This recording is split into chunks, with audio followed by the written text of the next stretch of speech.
Alors, cette conférence de presse, c'était pour mettre en lumière les pratiques malsaines, machiavéliques et impérialistes de certains propagandistes qui, aujourd'hui, sont en train de faire l'apologie du terrorisme dans le Sahel, à ciel ouvert et tambour battant sans être inquiété.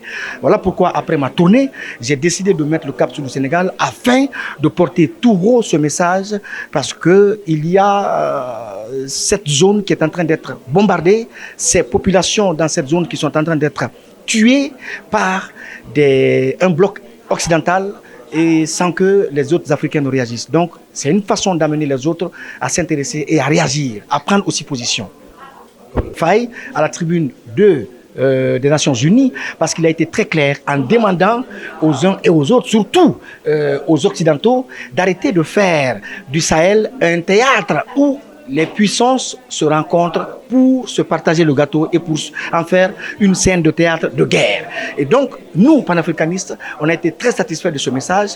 Et aussi, il a dit qu'on ne peut pas abandonner cette zone. Il a dit qu'on ne peut pas regarder ces populations se faire tuer, se faire agresser. C'est un message panafricaniste. C'est un message qui va dans le même ordre d'idée que ce que nous défendons à longueur de journée.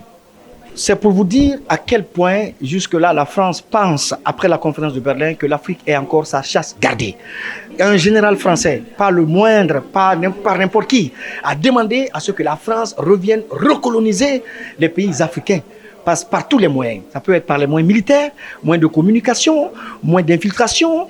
Et c'est pour nous amener à nous lever et à prendre conscience des enjeux. Et c'est pourquoi je lance cet appel à partir du Sénégal, à partir de Dakar, à la jeunesse africaine et aux peuples africains, à être unis, vigilants et solidaires.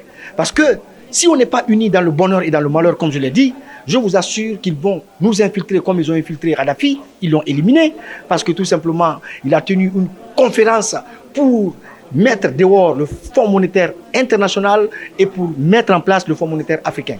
Donc voilà des actes souverainistes et souverains que les Français n'aimeraient pas entendre parler en Afrique. Donc, c'est une déclaration de guerre et c'est à nous, dans notre lutte, dans notre prise de conscience, de répondre à ce général à la dimension de ses propos.